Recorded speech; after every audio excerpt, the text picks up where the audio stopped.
The small frontier town lay quiet beneath the blazing sun, the dirt road shimmering with heat as the church bell rang a slow, solemn toll that echoed across the valley, calling the faithful to kneel and pray.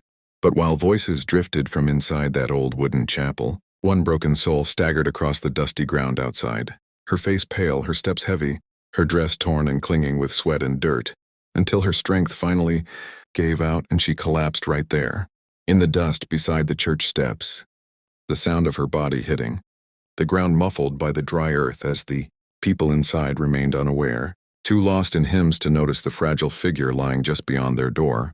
And that was when fate brought the cowboy to her side, riding slowly into town, his wide-brimmed hat pulled low against the glare, his shoulders broad, his horse tall and steady beneath him, a man with the kind of presence that silenced arguments and steadied hearts. And as his eyes scanned the street, he saw her there crumpled and trembling, her hand weakly reaching as if for salvation, and without hesitation he swung down from his saddle, boots hitting the ground with a heavy thud, dust swirling around him, and in 2 strides he was kneeling beside her, slipping one strong arm beneath her frail shoulders, lifting her with ease. And as she tried to whisper something but could not find the strength, he leaned close, his voice a low rumble that carried comfort like a prayer itself, whispering, "I've got you now."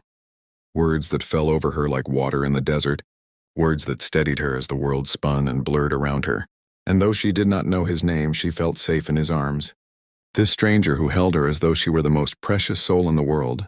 The people inside the church finally noticed the commotion, rushing out, gasping at the sight of the woman they had overlooked, lying in the arms of the cowboy who carried her as though she weighed nothing, his eyes sharp and steady as he demanded to know what had happened to her. But the townsfolk stammered, ashamed that they had not seen her suffering, that they had not offered help when she wandered weak and desperate into their midst, and he shook his head, unwilling to waste time on their excuses, instead turning his full focus to her, brushing back the strands of hair plastered to her forehead, whispering softly again, "You're safe now.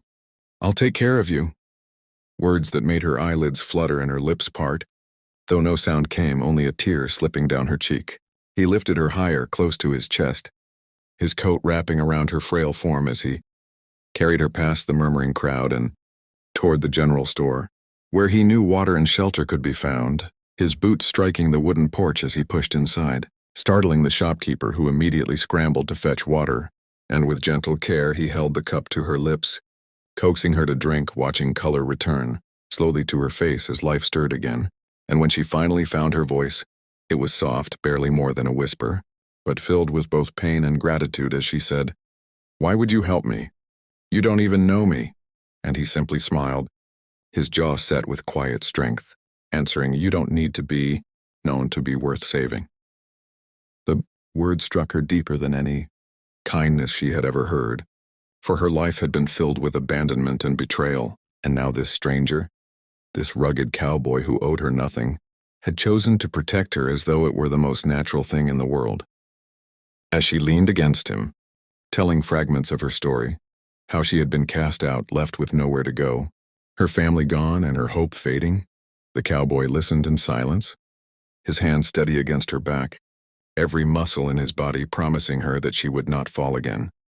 And when her tears flowed freely, he did not look away, but let her cry into the safety of his chest, whispering again, "You've carried this pain alone for too long, but you're not alone anymore, not while I'm here." And with those words, something inside her broke open, not in despair but in release, the burden too heavy for one soul now shared by another, who had walked into her life in the very moment she needed him most. Outside, the townsfolk whispered, some ashamed, some curious, others already weaving tales about the cowboy and the broken woman he carried. But inside that quiet store, none of their words mattered, for in that moment it was only the two of them, bound by the simple truth that kindness from one stranger can become the turning point of another's whole life. The cowboy knew her strength was not gone, only buried, and he made a silent vow as he looked into her tired eyes that he would stand by her until she could stand on her own again. A vow sealed not by ceremony but by the raw honesty of a man who had seen hardship and refused to let it break another soul, while he still drew breath. And as the sun dipped lower, painting the sky with streaks of red and gold, he helped her back to his horse, lifting her gently into the saddle before mounting behind her, his arm firm around her waist, guiding her out of town toward the horizon, away from judgment and whispers, toward a future unknown but filled with the promise of safety and hope. And though she did not yet know what tomorrow held, she knew one thing with certainty, that when she had collapsed in dust outside the church, she had thought it was the end. But in the arms of the cowboy who whispered, "I've got you now," it was only the beginning of something greater. A new chapter written not in loneliness but in strength. And as the trail stretched out before them, so too did the chance for her to rise again. Because sometimes the right person finds you when you least expect it, and sometimes a whisper in the dust is enough to change everything. Dear viewers, if this story touched your heart, if you believe in the power of hope, kindness, and second chances, then make sure to subscribe to the channel, because more stories like this, powerful tales of courage, love, and redemption are waiting for you. And by subscribing, you become part of this journey where every story reminds us that even in the dust of despair, a new dawn always rises. The ride from town stretched long and quiet, the steady rhythm of the horses' hooves carrying them across open fields, where the wind whispered through. The grass and the sun slid lower, toward the horizon, painting the world in soft gold. And though the woman sat weak and trembling in the saddle, she felt the cowboy's arm around her like an anchor, strong and unshakable, his presence shielding her from the chill of evening and the shadows of her own fears. And for the first time in longer than she could remember, she felt something close to safe, close to wanted, as if the dust of her past could be left behind with each mile the horse carried them. She asked softly, her voice still frail, "Where are we going?" And his answer came calm, steady, the kind of voice that could steady even a storm. "To my ranch out by the creek. There's a warm fire waiting, food to eat, and no one to turn you away." And the promise of those words tightened her throat with emotion, because it had been so long since anyone had spoken of shelter as if it were hers to share. When they finally reached the ranch, dusk had settled over the land, coyotes calling in the distance, the outline of a sturdy wooden house rising from the earth like a sanctuary, smoke drifting from the chimney as if it had been expecting them all along. He dismounted first, then reached up with gentle strength, lifting her down as if she were the most fragile treasure he had ever held, his hands steady beneath her arms, his eyes meeting hers in a silent vow that she would not fall again. And as he guided her inside, the warmth of the hearth wrapped around her, flickering light chasing away the darkness that had clung to her for so long. He set her gently in a chair, fetched water, and with quiet patience cooked a simple meal of beans and cornbread, nothing fancy. But when he placed the plate before her, she stared at it as though it were a feast fit for royalty, because kindness made even the humblest offering rich. As she ate slowly, tears stung her eyes, not from the food but from the weight of realizing how long she had been starving, not just in body but in spirit.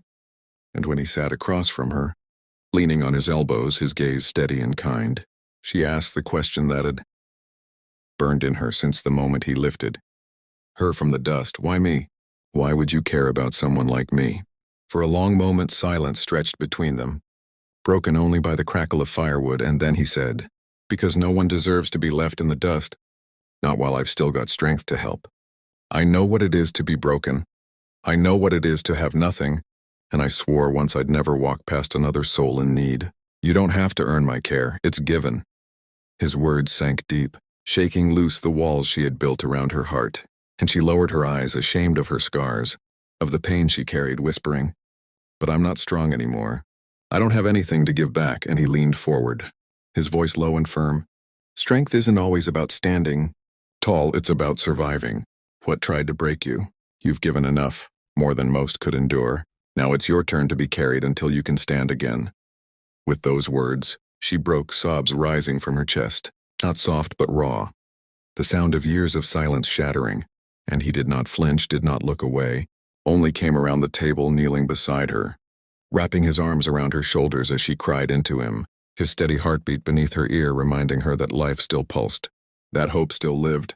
Hours passed like moments until her tears slowed, and when she finally looked up, her eyes swollen but lighter than before, she whispered, "Maybe you really do have me now." And he smiled, the kind of smile that spoke not of conquest but of promise, whispering back, "And I won't let go." The days that followed became a quiet rhythm of healing, He showed her how to mend fences, how to gather eggs from the hens, how to saddle a horse, each small task rebuilding the pieces of her spirit. And though her body remained frail at first, her laughter, rare and fragile, began to echo through the ranch like music. Each smile she found a victory, each step of strength a sign that the dust which once claimed her no longer held power. At night, by the fire, she told him more of her story, how she had been betrayed by those she trusted, cast out by blood that should have loved her, wandering from place to place until her strength gave out outside the church, and he listened without judgment, his eyes never wavering, his silence not empty but filled with a steady presence that told her she was no longer alone. And in turn he told her of his own past, how he had lost family to fever, how he had ridden miles with nothing but grief for company, how he had chosen long ago to be the kind of man who did not let suffering pass unseen. Their stories, though different, wove together like threads of the same cloth, bound by pain but also by resilience. And as the nights grew colder, their bond grew stronger, not built on haste or desire, but on the slow, steady foundation of trust. Still, doubts crept into her heart when she lay awake, staring at the ceiling, wondering if this sanctuary could last, if perhaps one day he would see her as a burden and cast her aside as others had. But each time those fears rose, his actions silenced them. The way he made sure she had the warmest blanket, the way he walked beside her on the trails, the way he never let her forget his words. "I've got you now." One evening, as the first snowflakes of winter drifted against the windows, she stood at the doorway, looking out across the land, and for the first time in years, she felt not like an outsider but like she belonged to something bigger than her pain. And when he came to stand beside her, wrapping his coat around her shoulders, she whispered, "You didn't just carry me from the dust, you gave me back my life." And he answered softly, "And you gave me back mine." Because in saving her, he had found purpose again, a reason to keep riding, keep fighting, keep living. Together they faced the world not as strangers but as two souls who had found each other in the most unlikely of moments. And though their journey was far from over, they knew that whatever came, they would face it side by side. And to all of you watching this story unfold, remember this: life may drag you down, may leave you collapsed in the dust, but there is always a hand waiting to lift you, always a whisper of hope saying, "I've got you now." So never stop believing in second chances. Never stop believing that your story can change. And if this tale touched your heart, if it reminded you of the power of kindness and strength, then subscribe to the channel, because more stories like this, stories of hope, love, and redemption are coming. And each one carries the same promise, that no matter how deep the dust, there is always someone somewhere ready to carry you through it.